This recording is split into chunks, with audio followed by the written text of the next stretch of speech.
여러분 안녕하세요.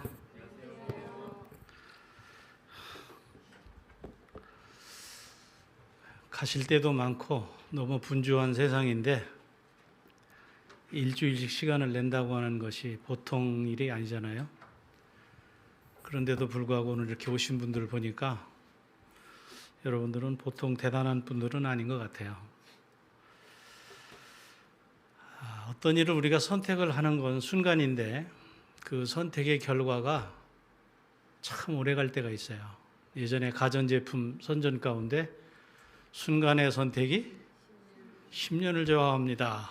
가전제품 하나 선택하면 10년은 영향을 미친다는 거죠. 그런데 어떤 기별은 순간 선택한 것이 평생을 좌우할 뿐만 아니라 이 생과 다음 생에까지 영향을 줄 수 있는 것인데 그 중에 하나도 이 건강 기별이 아닐까 하는 생각이 듭니다. 자, 우리가 몸이 아프면 병원을 찾죠. 그리고 어딘가 이상하면 나도 모르게 약을 자꾸 생각을 해요. 하지만 그보다 먼저 우리 몸은 어떻게 반응하고 있었을까? 내가 그런 생각을 할 때 내 몸은 어떻게 반응하고 있었을까 하는 것도 한 번쯤은 생각해 봐야 돼요. 우리가 이렇게 인식을 하죠. 아, 몸이 아프구나, 상태가 좋지 않구나 하는 것을 인식을 하지만 그 이전에 몸은 훨씬 그 전부터 알고 또 분명히 회복을 위해서 몸은 스스로 이미 준비하고 있고 실행하고 있다고는 사실이에요. 그래서 몸은 먼저 알고 먼저 반응하면서 스스로 치료해내는 놀라운 힘을 이미 가지고 있는 겁니다. 그래서 이번 한 주간 동안에 몸은 스스로를 치료한다라고 하는 주제로 그동안 잊고 지냈던 생명의 언어, 우리 몸이 들려주는 조용한 치유의 메시지를 함께 나눠보려고 합니다. 몸은 가만히 있으면 그냥 스스로 치료해요. 방해만 하지 않으면 치료를 합니다. 근데 많은 사람들이 몸이 스스로 치료하기를 놔두질 않는 거예요. 오히려 방해를 하는 겁니다. 그래서 몸은 예를 들면 피가 나면 우리가 지혈하려고 노력을 안 해도 어지간한 것들은 경미한 것들은 다 지혈을 스스로 하잖아요. 또 상처를 입으면 스스로 나아요. 우리가 꼭 뭘 해야 낫는 게 아니에요. 그냥 잘 닦아주기만 하고 쉬기만 잘해도 스스로 다 나아져요. 심지어는 우리가 자는 동안에도 끊임없이 우리 몸에서는 회복이 이어지고 있어요. 오늘 말씀의 주제는 생명에서 치료 기술을 배운다입니다. 여러분, 우리는 인간은요, 뭘 늘 새로운 기술을 개발하려고 그래요. 그런데 가만히 이 세상에 돌아가는 걸 관찰해 보면 내가 새로운 거를 개발하지 않아도요, 이미 모든 것들이 다 이미 개발되어 있어요. 특별히 천연계를 보면 천연계는 이미 다 개발이 되어 있어서 우리가 그저 정신 차리고 잘 쳐다보기만 하면 이미 완성도 높은 기술이 실행되고 있는 거예요. 그러면 우리는 뭐를 해야 되냐면 이 기술을 잘 보고 벤치마킹하면 되는 겁니다. 그래서 우리는 스스로 치료하는 기술을 천연계에서 생명 활동하는 것을 통해서 배울 수가 있는 것입니다. 2012년 8월 6일 날 화성의 게일 분화구에 인공위성을 통해서 로봇 하나가 착륙을 했어요. 그 이름이 큐리오시티입니다. 큐리오시티 로봇인데 이거는 길이가 3m, 폭이 2.7m, 높이가 2.2m야. 거기다가 바퀴가 6개예요. 이 바퀴 6개가 화성이 어떻게 생겼는지 사실 정확하게 가보질 않아서 잘 모르잖아요. 그러니까 그 상황이 굉장히 아주 거칠 수 있는데 거기에서 이걸 정상적으로 가동하기 위해서 바퀴를 6개로 만들어 놨어요. 그리고 원래 계획은 한 2년 동안 이 기계를 쓰려고 하면서 화성에 보내놨는데 방사성 동위원소 열 발전기를 보냈어요. 요거는 태양광보다 훨씬 더 좋아요. 그래서 아주 원활하게 이 임무를 수행하도록 하기 위해서 그런 배터리를 준비를 했는데, 요 조그마한 로봇 하나에 카메라가 세 종류의 카메라를 준비했는데, 하나는 이 사물을 이렇게 보면서 이미지를 촬영하려고 하는 카메라를 만들었는데 마스터캠이라고 하는 걸 만들었고요. 두 번째로는 레이저를 이렇게 쏘는 거예요. 그래서 뭐 이렇게 꼭 가서 막 이걸 분석하고 부딪히고 막 이렇게 해봐야 되는 게 아니라 레이저로 해서 성분 분석을 하는 건데, 특별히 화학적으로. 그래서 이거를 케미캠이라고 그래서 케미캠. 그 다음에 유기화합물을 탐지하는 샘이라고 하는 카메라를 장착을 시켰는데, 이걸 통해서 뭘 찾게 되느냐, 화성에 물이 있다는 걸 찾은 거예요. 아, 과거에나 현재에 생명 활동을 할 수 있는 근거가 있는가. 근데 이것이 한 2년만 쓰도록 생각을 하면서도 이게 길어질 수 있으니까 어떻게 하면 오래 가게 할까 하고 연구를 했어요. 그래서 이 로봇이 지금 보낸 지가 10년이 넘었거든요. 근데 아직도 작동을 해요. 그럼 어떻게 작동하느냐면 기계가 스스로 진단을 하는 거예요. 기계가 어디 뭐 볼트너트가 문제가 됐네? 그러면 그 스스로 고치는 거예요. 그 다음에 그 안에 회로가 있어가지고 무슨 문제가 있으면 자체에서 진단을 해요. 자체에서 진단을 해가지고 스스로 고치는 거예요. 화성까지 가지 않아도 스스로 알아서 그걸 진단하고 고치는 겁니다. 그 다음에 이렇게 칩을 만들어 넣어놨는데, 칩에 문제가 있으면요, 칩이 회로를 바꿔요, 자기가. 그래서 회로를 우회하고, 그 다음에 어떤 경우는 설계를 바꿔요. 이거 고쳐야지 안 되겠다. 그래서 그걸 설계까지 바꾸고, 그래가지고, 이게 스스로 고치니까 이게 10년 이상이 지나도 지금 견디는 겁니다. 인간의 기술이 대단하잖아요. 그런데 이 기술은 사실은 뭘 보고 배우느냐면 우리 몸을 보고 배운 거예요. 우리는 모르고 살았지만 인체는 이미 오래전부터 스스로 진단하고 스스로 치료하는 기능을 가지고 있었던 거예요. 지금도 그걸 활동을 해요. 다만 우리가 방해하기 때문에 못할 때가 있어요. 그 방해해서 못하면 생기는 게 뭐냐면 그게 질병이에요. 그러니까 그걸 방해하지 않으면 상당 부분은 스스로 치료해내는 거예요. 그걸 일컬어 뭐라고 하냐면 생체 모방공학이라고 그래요. 생체 모방공학. 그러니까 새로운 학문이 생긴 거예요.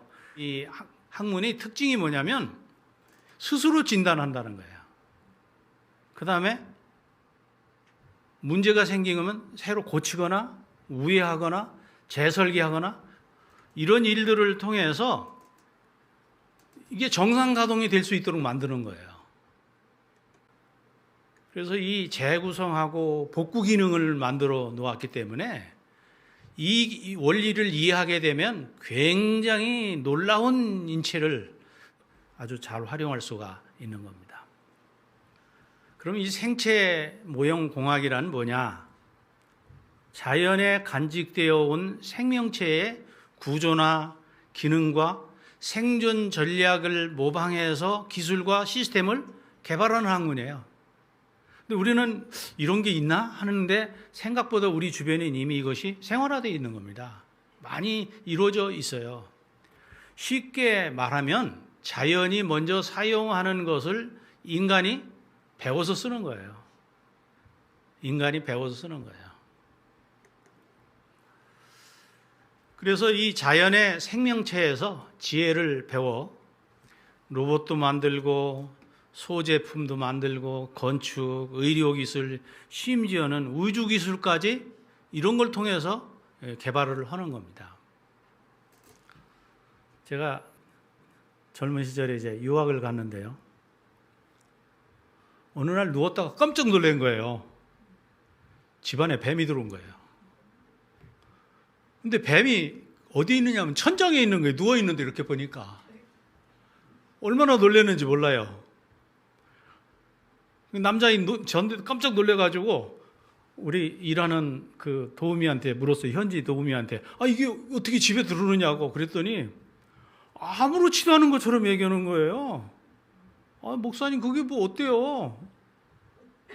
나는 굉장히 긴장을 하는데 뭐가 어떠냐는 거예요. 그게 보니까 그냥 뱀이 아니라 도마뱀이에요. 근데 도마뱀도 조그마한 도마뱀도 있지만 큰 도마뱀도 있거든요. 근데 이 뱀이요, 이거 보니까 누워있는데 막 기어다니는 거예요, 천장에. 근데 이제는 가만 놔둬 보니까 벽으로 막 내려오는데 이놈이 벽을 올라갔다 내려갔다 하는데 나중에 보니까 유리창도 막 왔다 갔다 유리창을 밟고 다니는 거예요. 근데 소리도 안 나고, 제가 그걸 보고 굉장히 놀란 거예요. 근데 왜 이 친구는 놀라지 않을까 하고 봤더니 현지인들은 이 도마뱀이 파리도 잡아먹고요. 그러니까 막 날아다니는 파리를 탁 하면 이 혓바닥에서 쫙 나와가지고 탁 스치면 쏙 입으로 들어가는 거예요. 모기도 잡고 곤충을 다 잡아먹는데 보니까 얘가 있어야 집안에 평화가 있겠구나 하는 걸 깨달은 거예요. 근데 이 도마뱀 중에 게코도마뱀이라는 게 있어요. 근데 이 게코도마뱀 보면요, 여기 화면을 보시면 발바닥이 이렇게 있는데 발바닥에 돌기가 있어요. 돌기. 근데 우리가 볼 때는 돌기인데 털이라고 그래요. 털. 근데 이 털의 이름을 세타라고 그래요. 세타. 근데 이 세타라고 하는 이 돌기를 더 확대하면 어떤 모습이냐면 요 옆에 또 하나 있죠. 저건 뭐냐면 그 돌기 하나를 더 확대해서 폰 거예요. 그랬더니 그 안에 또 점점 하는 그런 작은 그 털들이 수천 개가 있는 거예요. 그 세타 안에 또 많은 것들인데 그걸 스프라세타라고 그래요. 우리가 볼 때는 언뜻 보면 아주 단순하게 보이지만 그 속에 뚫고 들어가면 그 안에 또 하나의 세계가 있는 거예요. 근데 이걸 그 기점으로 해서 제품을 만들었어요. 잭스킨이라고 하는 회사에서 만든 제품인데요. 매사추세츠 에머스티의 생물학자와 고분자학자가 공동 개발을 했는데 게코 도마뱀의 발바닥에 있는 미세한 털 구조인 이 세타에서 또 수많은 스프라세타를 찾아낸 거예요. 그리고 그 스프라세타 안에 또 들어가 보니까 여기에는요, 우리가 눈에는 잘 안 보이지만 아주 미세한 이렇게 달라붙는 물질이 있는 거예요. 인력. 살짝 달라붙는데 그 하나하나는 굉장히 힘이 약해요. 근데 그것이 수천 개씩 수만 개가 되면 그게 모이면 그게 간단한 힘이 아니에요. 그래서 그걸 통해 가지고 이제 이렇게 잡아당기는 힘이 반데르발스 힘이라고 하는 것인데 인력 구조가 있어가지고 탁 갖다 대면 달라붙는 거예요. 도마뱀이 이렇게 유리창에 탁 갖다 발을 대면 탁 달라붙어요. 그리고 다음 발짝 또 이렇게 뛰면 그냥 그 끈끈한 것이 탁 있어서 달라붙어서 이동하는데 아무 문제가 없는 겁니다. 근데 지나가도 또 자국도 안 남아요. 그것을 보고 접착력을 이용해 가지고 테이프를 만든 거예요. 근데 그 테이프가요, 어느 정도냐면 요 명암 크기 있잖아요. 명암 크기 하나만큼만 갖다 넣으면 그걸 붙여놓으면 그게 317kg을 지탱할 수 있어요. 굉장하죠? 그래서 이게 말이에요, 유리나 목재나 콘크리트나 석고보드나 용접 안 해도 되는 거예요. 어지간한 것들은 그냥 갖다 붙여. 근데 또 편리한 건 뭐냐면 뗐다 붙였다 하는데 이걸 한두 번이 아니라 수도 없이 뗐다 붙였다 할 수 있는 거예요. 얼마나 편리한지 말로 표현할 수 없을 만큼 편리한데 이게 자연에서 배운 거예요. 근데 이런 제품이 제가 조사를 해봤더니 수도 없이 많아요. 세텍. 제가 그거 처음에는 그냥 이렇게 좀 정리를 했는데 실감나게 하려고 했더니 그거 하다가 오늘 할 얘기 다 하겠더라고요. 좀 수도 없이 많은 것들이 그렇게 돼요.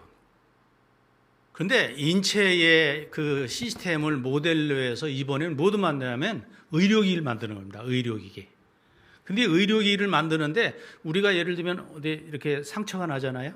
균이 들어오면 우리 몸에서 제일 먼저 하는 게 뭐냐면 감지를 하는 거예요. 지금 균이 들어왔다. 그럼 균이 들어오면 어떻게 해요? 세 가지 단계를 거치는데 균이 들어온다는 것을 감지하고 그리고 나면 그걸 두 번째로는 가서 이걸 잡는 작업을 하는 거예요. 우리가 그 면역의 대식세포라고 그러잖아요. 곧바로 이렇게 감지를 해가지고 가서 달려들어서 감싸는 겁니다. 포위를 하는 거예요. 그리고 포위를 한 다음에 뭘 하느냐면 그 다음에는 이제 전쟁을 해서 죽이는 겁니다. 우리가 노력하는 게 아니라 우리 몸 안에 이미 그런 어마어마한 능력 시스템이 있는 거예요. 그래서 우리가 예를 들면 어디가 다치면 어떻게 되냐면 뻘건해지죠. 뻘건해진다는 얘기는 뭐예요? 백혈구나 T인파구가 몰려들었다 그 말이에요. 이미 지금 전쟁을 시작했다는 거예요. 이거 둘러싸고 공격을 막 하는 거예요. 그래서 이기면 어떻게 되냐면 고름이 잡히는 거예요. 고름이 잡혔다는 얘기는 잡았다 그 말이에요. 죽였다 그 말이에요. 그래서 그것만 이제 고름을 짜내면 그냥 놔두면 어떻게 돼요? 청결하게만 해도 꼭 마이신을 안 말라도요. 청결하게만 하면 아물어요. 인체가 원래 구조가 그렇게 돼 있어요. 근데 우리가 참지 못하고 거기다 뭘 발라대는 거예요? 이제 마이신 갖다 발라대는 겁니다.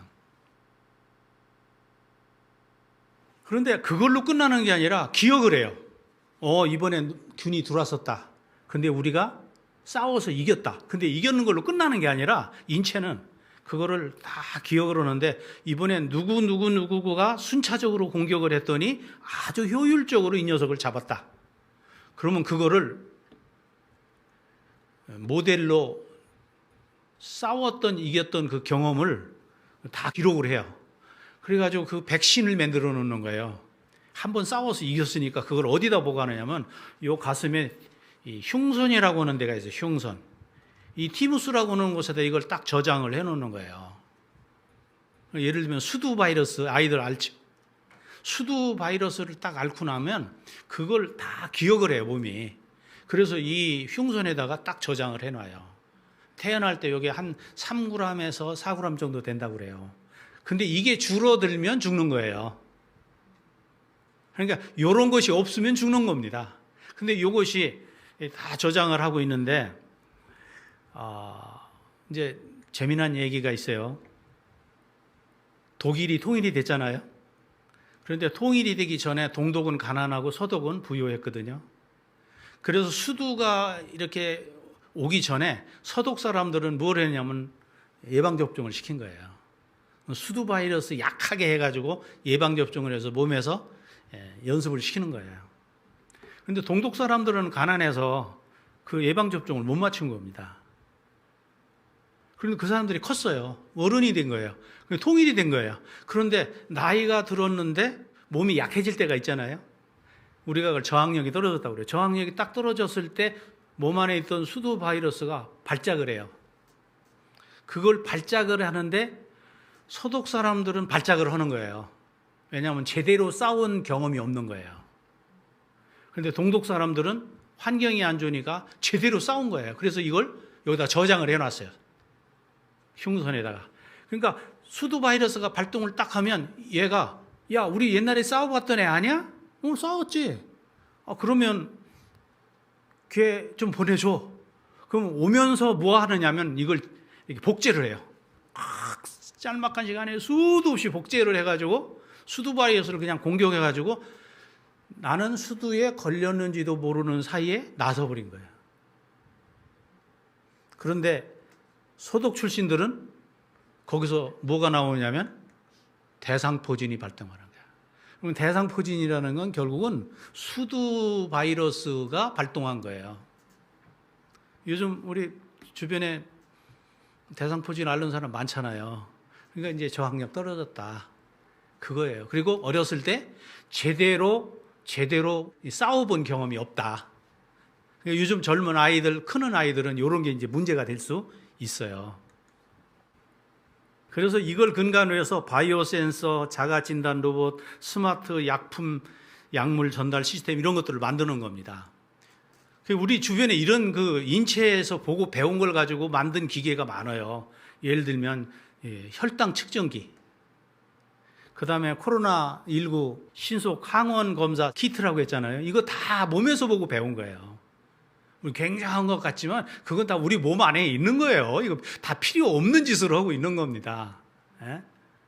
요즘은 뭐 시계 차고 다니잖아요. 그 스마트워치라고 하잖아요. 거기에 보면 뭐 혈당도 체크업하고 혈압도 체크업하고 뭐 별걸 다 하거든요.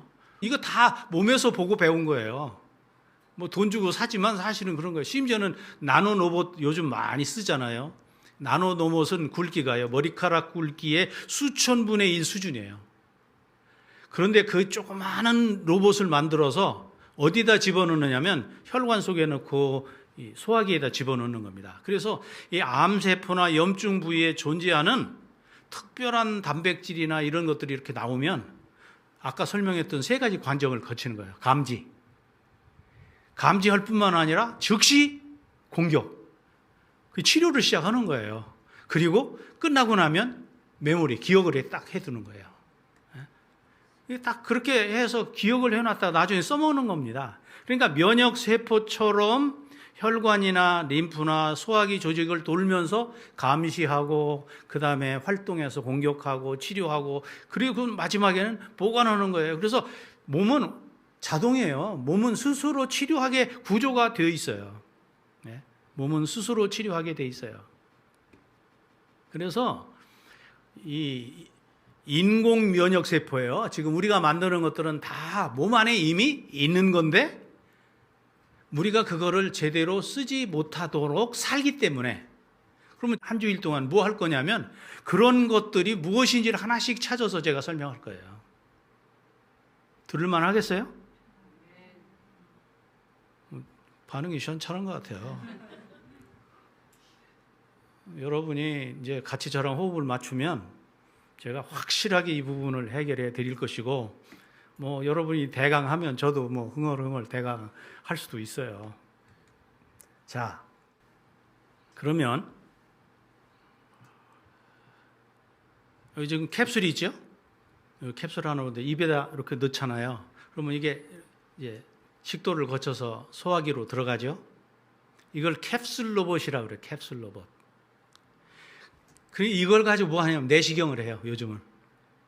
내시경을 하는데 얼마나 이것이 그 기가 막히냐면 우리가 보통 내시경 하면 좀 부담스럽잖아요. 고통이 없어요. 그 다음에 뭐 마취하는 거 없어요. 그런 과정 필요 없어. 그냥 물 한 잔으로 훌떡 생기면 이것이 아주 미세한 데까지 들어가요. 우리가 이 의사 선생님이 직접 해서 내시경 하는 것보다 이놈이 스스로 돌아다니는 거예요. 그래서 심지어는 이렇게 세포가 오므러져 있는 속에까지 뚫고 들어가는 거예요. 비집고 들어가서 그 안에 있는 것까지 다 하는데 이거는 이렇게 찌르고 뭐 이렇게 하는 방식이 아니기 때문에 고통이 없는 겁니다. 굉장히 섬세하고 아주 좋은 거예요. 그런데 이런 것들이 다 어디서 배운 거냐면 몸 안에 있는 걸 지금 인체 모형공학이 흉내내는 거예요. 그러면 큐리오시티가 인체에서 뭘 배웠느냐? 가소성이라는 걸 배워요. 가소성. 가소성이라고 하는 건 뭐냐면 바뀔 수 있다 이거예요. 예? 바뀔 수 있는 성질을 얘기하는 거예요. 조건만 만들어주면 바꾸는 거예요. 예를 들어서 어떤 구조가 문제가 생기면 우회하거나 새로 만들거나 이런 것들이에요. 예를 들어서 제가 이제 쭉 설명하겠지만 어떤 부분이 망가지면 심한 경우는 새로 만들어요. 인체는 그렇게 만들어져 있어요. 구조 자체가. 그래서 이게 신경 가소성, 뇌 가소성 뭐 이러거든요. 신경 가소성은 신경을 새로 만들어낸다는 거고 뇌하면 뇌를 새로 만들어낸다 그런 말이에요. 쉽게 얘기하면. 그래서 이 가소성은 우리 몸의 회복 능력과 깊은 관련성이 있어요. 그래서 이 가소성을 잘 활용하면 새롭게 만들고 새롭게 교육할 수가 있어요. 그래서 이걸 하면은요, 뭐 할 수 있냐면 예를 들면 뇌졸중에서 이렇게 편마비 온다고 그러잖아요. 한쪽 마비 온 그거 다 회복할 수 있는 방법이 있어요. 꼭 무슨 뭐 굉장한 방법을 해야 되는 게 아니다 이 말이에요. 그리고 가소성은 말이에요. 나이가 들어도 되는 거예요. 되는 거예요. 예전에는 이 뇌세포가 한번 망가지면 못 고친다고 그랬거든요. 요즘은 그걸 다 만들어내는 걸 찾아낸 거예요, 현대 과학이.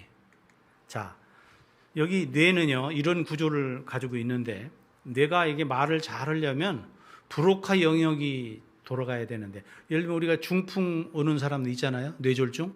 뇌졸중에 의해서 이 브로카 영역이 망가지면 말이 어눌해져요. 이거 하는 거 해결할 수 있어요. 그래서 이거를 그 언어치료사라고 하잖아요. 언어치료사가 조건을 만들어주면 말을 회복하는 겁니다. 예? 말을 회복해요. 단어는 생각이 나는데 문장을 못 만드는 사람이 있어요. 그게 이제 이 브로카 영역이 상하면, 편마비가 오면 그런 현상이 오는 거거든요. 그런데 문장을 못 만드는 이유는 이 운동성 실어증이에요. 이런 것들도 다 해결할 수 있단 말이에요. 이 가소성에 의해서. 예를 들어 보겠습니다. 2016년 미국 뉴욕의 한 병원 응급실에 58세의 남성이 왔어요. 회계사예요. 근데 이 사람이 말을 못 하는 겁니다. 왜냐하면 이게 이제 브로카 영역이 망가진 거예요. 이 사람은 보니까 혈압이 좀 높은 거 외에는 담배도 안 태우고 꽤 아주 건강한 삶을 나름대로 유지하고 살았던 사람이에요. 그런데 그게 마비가 딱 되니까 단어를 하나씩밖에 얘기를 못 하는 거예요. 물, 예, 아니요.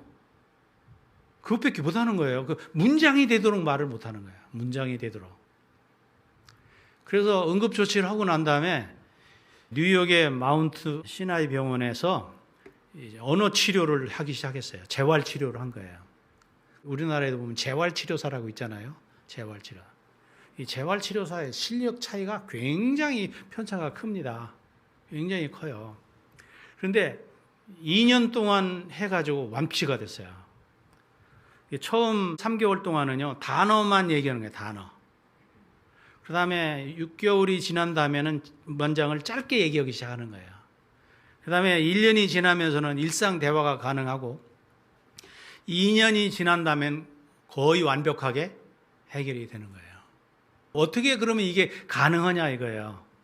신경 가소성 비밀이 이거예요. 뇌를요, 보통 우리가 이렇게 사진을 찍잖아요. MRI를 찍어요. MRI를 찍는데 MRI도 보통 MRI를 찍으면 형태, 모양만 나타나거든요. 그런데 요즘은 이 MRI가 더 발전해서 펑셔널 MRI가 있는 거예요. 기능적이에요. 무슨 얘기냐면 무슨 생각을 하잖아요. 예를 들면 아무개가 무슨 생각을 한다. 그러면 생각하는 거에 따라서 뇌의 이 기능적 자기 공명 영상으로 촬영을 하면 이게 움직이는 게 보이는 거예요. 뇌 속에서 활동하는 게 보이는 거예요. 얼마나 인간의 이 과학이 대단한지 몰라요. 움직이는 게 다 보이는데 그 움직이는 거에서 이거를 시각화해서 확인을 해 보니까 자극을 어떻게 주느냐에 따라서 이게 만들어지는 거예요. 끊어진 것이 연결되고 그 다음에 새로운 그 연결망, 통신망이 막 생기는 거예요. 그래서 이 손상되었던 브로카 영역이 반대편에서 생기는 거예요. 반대편. 거기서 안 되니까. 여러분 이런 것도 있었어요. 이게 제가 그래서 이번에 막 여러 논문들 리서치를 해봤어요. 제가 예전에 들었던 내용 중에 이런 거 있었거든요. 어떤 여자가 난소를 떼냈어요. 난소 떼내면 어떻게 되죠? 자궁이 말라요. 왜요? 호르몬이 분비가 안 되니까. 난소를 떼내면 난소에서 나오는 에스트로겐이라는 호르몬이 있잖아요. 이게 이제 나와야 이 자궁이 질이 촉촉해지는데 질이 말라버리는 거예요. 그래서 뭘 주냐면 약을 주잖아요. 호르몬제를 주는 거예요. 근데 인체는 이런 구조거든요. 호르몬이 어디서 들어오면 내가 죽도록 이러지 않아도 호르몬이 있네? 그럼 내가 지금 너무 피곤한데 중단해야겠어. 그럼 일을 중단해버리는 거예요. 그러니까 호르몬제를 쓰는 건 굉장히 조심을 해야 되는 것들입니다. 근데 그냥 놔두면 난소를 떼냈으니까 없잖아요. 호르몬이 나올 데가 없는 거예요. 근데 어떤 무식한 여자가요, 그걸 자르고 난 다음에 뭐 의사 선생님이 처방전을 써주고 이거 약국에 가서 이 약을 사 먹으라고 얘기했는데 그냥 집에 가버리고 몇 년 동안 산 거예요. 어느 날 친구랑 얘기했어요. 근데 친구는 간호사예요. 근데 그 간호사가 난소를 뗐거든요. 야, 나 이번에 예일에서 난소를 뗐는데 홀몬제 먹는 게 너무 귀찮아 죽겠다 했더니 왜 홀몬제를 먹어? 너도 참 난소 뗐잖아. 뗐지? 괜찮아? 몰라. 모르는 자기는 모른다는 거예요. 야, 그거 안 먹으면 큰일 나. 그거 질이 다 이렇게 막 그렇게 쪽쪽 갈라질 텐데 너 그거 괜찮아? 나 괜찮은데? 그 얘기를 들은 사람이 이제 불안해진 거예요. 자기가 약을 안 먹었다는 얘기에 불안해서 병원에 가봤더니 이 사람은 호르몬이 잘 나오고 있는 거라. 그러니까 의사 선생님이 또 이상한 거예요. 아니 이거 수술해서 약을 먹어야 되는데 안 먹었는데 몇 년 동안 놀다가 지금 왔는데 야단 맞고 검사해 봤더니 이미 나오고 있는 거예요. 이게 왜 그러냐? 여러분 우리가 보통 난자와 정자가 만나잖아요. 세포 하나가 된 거예요.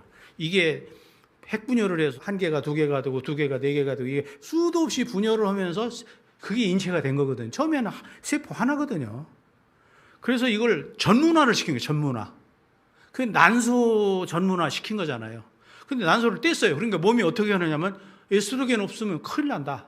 그러니까 야 이거 큰일 났다. 이거 뗐으니 어떡하냐. 근데 호르몬도 없고 야 누가 혹시 자기 세포 안에 이 DNA 안에 혹시 그 에스트로겐을 만들어내는 인자를 가지고 있는 친구가 있나 조사를 해봐. 그랬더니 한쪽에 손을 든 거. 나한테 있네요. 그래 그러면 너 지금 뭐 하고 있니? 그랬더니 나 이거 하고 있어. 너 그거 하지 마. 왜냐하면 너 아니어도 지금 다른 세포가 다 하고 있는데 그거 가지고 있는 건 너밖에 없으니까 너는 이거 다시 전문화 시켜. 그래가지고 그걸 막 전문화 시켜서 이게 나온 거예요. 여러분 인체가 이렇게 대단하게 만들어져 있는 거예요. 자, 이번에는 조금 더 심각한 얘기를 해보겠습니다. 미국의 6살 먹은 여자아이 제시 홀이라고 하는 여자아이가 있었는데요. 얘는 뭐가 문제냐면 계속해서 뭐라고 해요. 우리 옛날에 그걸 간질이라고 했어요. 발작을 하는 거예요. 발작을 하는데 하루에도 수십 번 오는 거예요. 한 번만 해도 어려운데 수십 번 오는 거예요. 그래가지고 존 홉킨스 대학에서요, 병원에서 어떤 결정을 했느냐면 가만히 보니까 뇌의 반쪽에 문제가 있는 거예요. 그래서 반쪽을 다 잘라내기로 결정했어요. 여러분 뇌를 반을 잘라내면 어떻게 되겠습니까? 그 사람 노릇을 할 수 있겠어요? 이 반을 잘라내는 수술을 헤미스페어렉토미라고 하는데 대뇌 반구를 절제를 하는 거예요. 이 반을 절제를 해냈는데 아이가 한동안 말도 못하고 발작은 났는데 말을 못하는 거예요. 그 다음에 반을 떼내고 났는데 몸이 반쪽이 움직이질 않는 거예요. 사람들이 생각에 야 이거 걱정을 하는 거예요. 정말 제가 말을 제대로 할까? 움직이는 할까? 친구들하고 교제는 할 수 있을까? 공부는 할 수 있을까? 여러 걱정들을 많이 했어요. 근데 그렇게 잘라내고 난 다음에 뭘 했느냐면 자극을 주는 거예요. 뇌 세포가 살아날 수 있는, 가소성이 발동할 수 있는 구조를 만들어주는 거예요. 그럼 결론이 뭐냐면 다 회복했다는 거예요. 결론은. 수술을 한 후에 제시는 언어 능력과 운동 기능은 상당 부분을 회복을 했어요.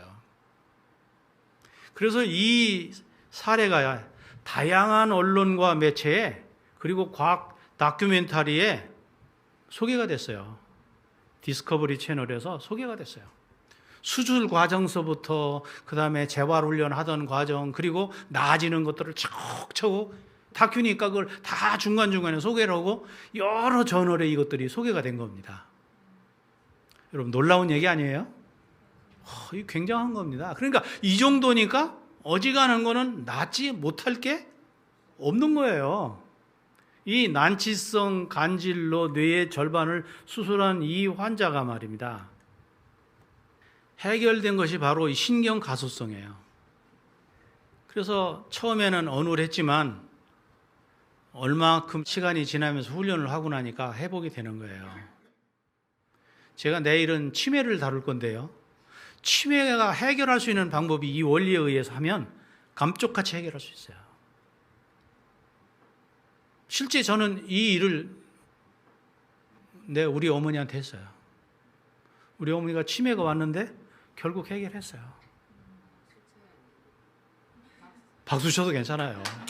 고민할 거 없어요. 고민할 거. 이게 굉장한 얘기예요. 그 다음에 운동 기능도 결국은 해결했어요. 인지 기능 해결했어요. 제가 해결 안 했으면 이런 얘기를 하겠어요? 저는 굉장한 관찰력이 있는 사람이에요. 제가 군에 있을 때 그 군견을 훈련시키는 부대에 있었거든요. 그 부대에 아시아에서 최고 좋은 동물병원이 있어요. 그 장교 수의과 대학 다녔던 장교 수의사가 와 있고 기계가 얼마나 좋은지요. 그 당시 예를 들면 꼬리를 이렇게 잘라야 되면 딱 대놓고 기계로 탁 이렇게 하면 레이저로 탁 자르는데 자르는 순간 뭐까지 되느냐면요. 지혈까지 다 시켜서 이 봉합하지 않아도 딱 아물게 만들어요. 근데 그게 70년대 제가 군대 갔었는데 70년대 그런 기계가 있었어요. 얼마나 좋은 병원인지 몰라요. 근데 제 개는요.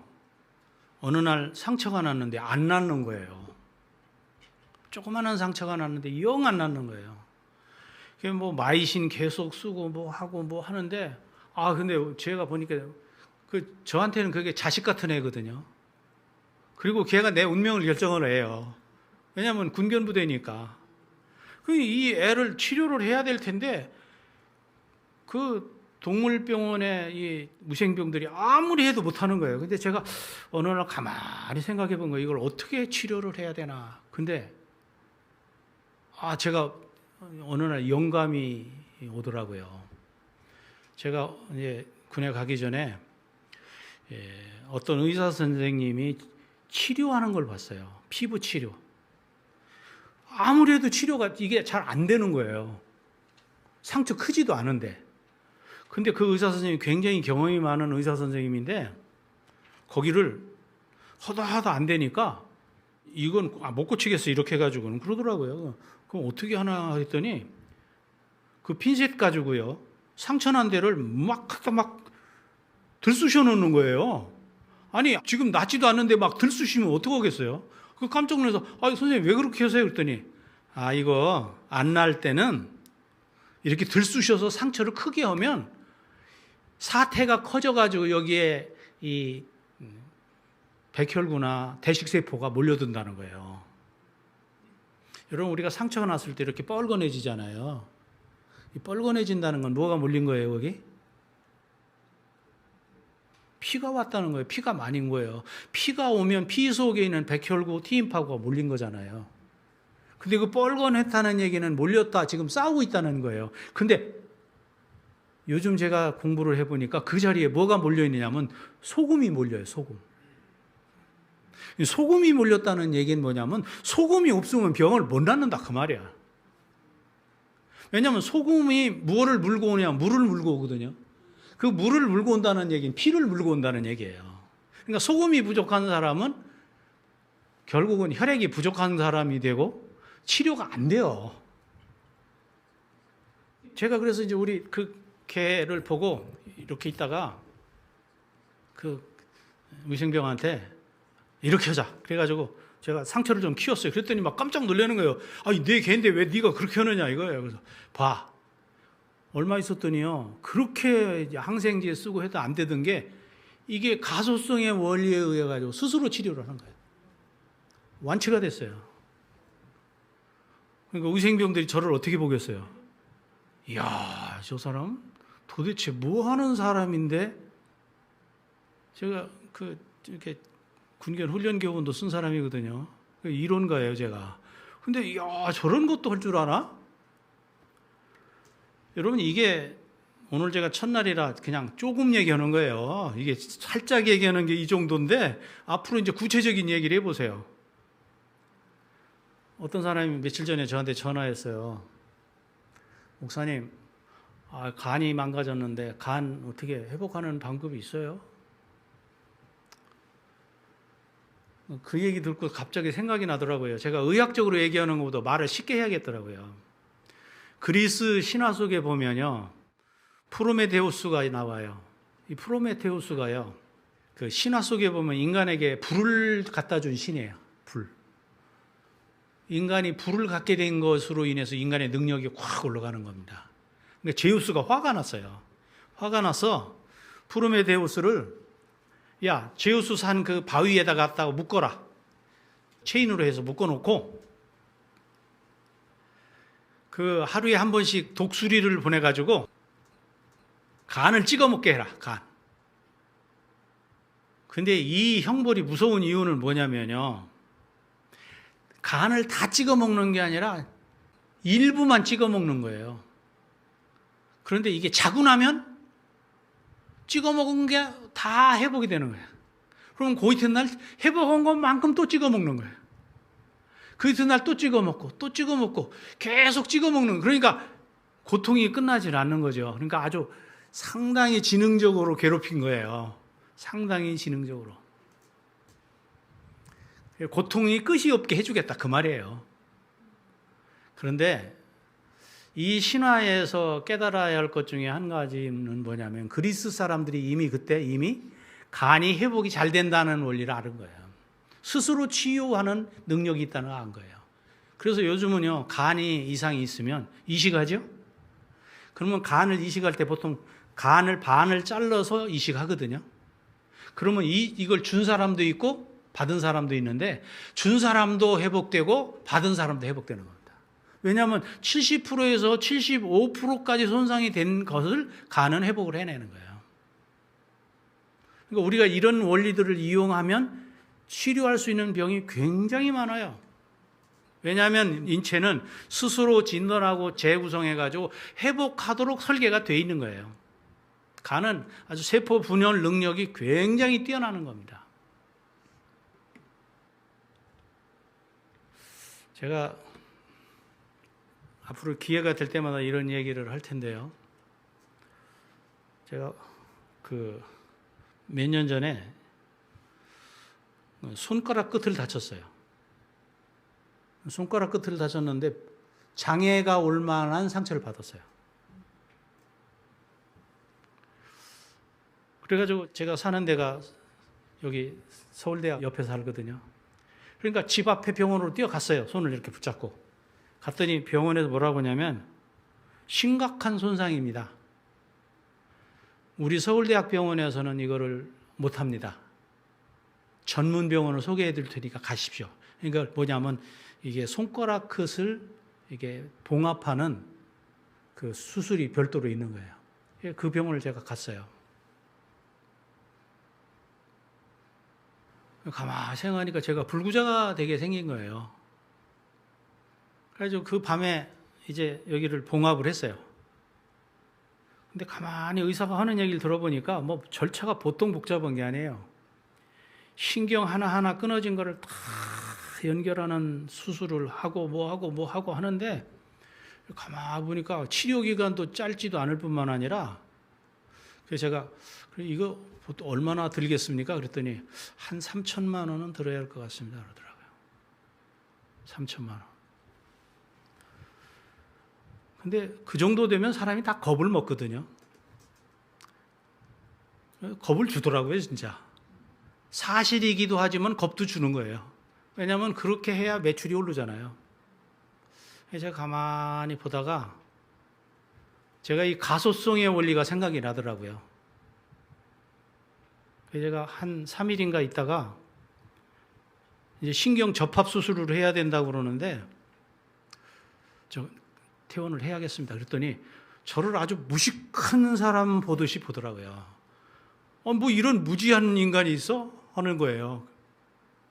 얼굴을 보니까 아주 그냥 경멸하는 눈초리고, 세상에 이런 무식한 사람이 있나 하는 식이에요. 그래서 그리고 이제 나중에 저를 모욕하는 단어를 막 쓰더라고요. 그래서 선생님, 저도 알 만큼 아는 사람이니까 이쯤 합시다. 제 몸인데 제가 왜 소중하지 않겠습니까? 제가 돌아가서 치료하겠습니다. 근데 3일 만에 그래도 한 600만 원이 나왔더라고요. 그러니까 뭐 돈이 나가는 건 문제가 아니겠어요. 그래서 제가 이제 퇴원을 해가지고 왔어요. 제가 가소성의 원리를 알기 때문에 어떻게 해야 되겠다는 생각을 한 거예요. 이게 지금 정상이에요. 아무 문제 없어요. 손가락까지, 끝까지 움직이는 거.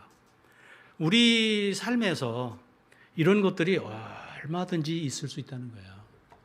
그래서 이제 제가 이 한 주일 동안에 인체는 스스로 고친다 하는 것을 차곡차곡 설명할 겁니다.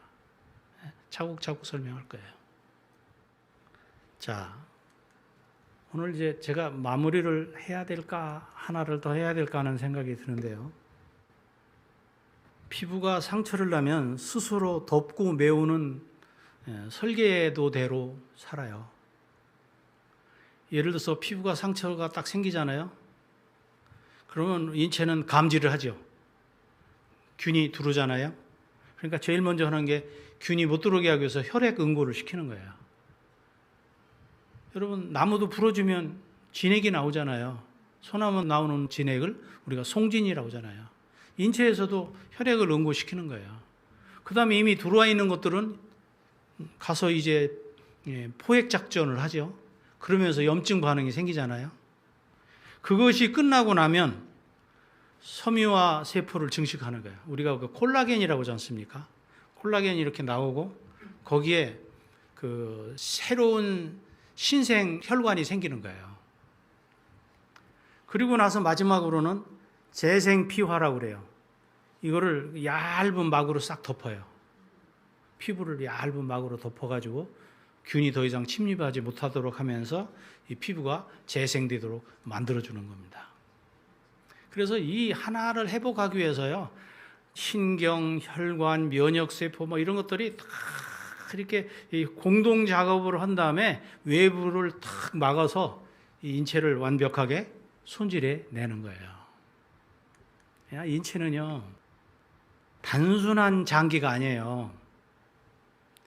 복원 알고리즘이 있어요. 복원 알고리즘.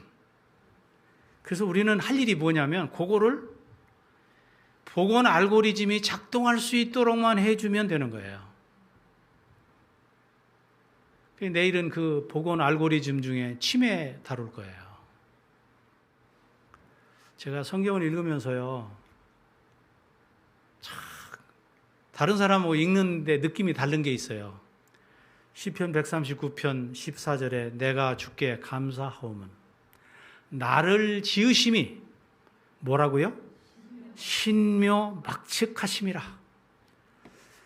영어에는 이런 표현이 없어요. 영어는 이런 맛을 낼 수가 없어요. 이 단어 표현을. 신묘막측. 정말 신기하고 기묘하고 측량할 수 없어요. 계산이 안 나오는 거예요. 저는 요즘요, 진화론자를 보면 너무너무 갑갑해 죽겠는 거야. 더군다나 의학자가 진화론을 얘기하면요, 와, 너는 너무 가슴이 답답해. 왜냐하면 인체를 공부를 하면 할수록 해보면요, 얼마나 인체가 기가 막히고 섬세한지, 인체가 얼마나 섬세한지, 얼마나 어마어마한지, 그걸 알면 진화했다고 얘기할 수가 없는 겁니다. 이거는 설계를 해도 보통 기가 막힌 설계자가 아니면 안 되는데, 그래서 오늘 우리는 뭐 하냐면 인체를, 내 몸을 믿으시기 바랍니다. 하나님이 우리를 만들었어요. 그러니까 하나님을 만들었다는 사실을 믿게 되면 무엇도 믿게 되냐면 내 몸이 스스로 치료할 수 있는 능력이 있다는 것도 믿는 거예요. 그 생명 자체는 신비하고 경이로워요. 신비하고 경이로워요. 그리고 그 안에서 들려오는 하나님의 음성을 조용히 느낄 수 있어요. 저는 이렇게 되면 신앙이 안 좋아질 수가 없다고 생각합니다. 이 생리를 인체 생리를 알면 너무너무 기가 막혀요. 몸은 이미 알고 있어요. 어떻게 회복해야 되는지. 어떻게 회복해야 되는지. 누가 나를 지었는지, 그리고 어디로 돌아가야 되는지. 이것이 오늘 우리에게 주시는 하나님의 메시지입니다. 내일 주제는 치매, 뇌는 스스로 회복하는 길을 찾는다. 말씀 마치겠습니다.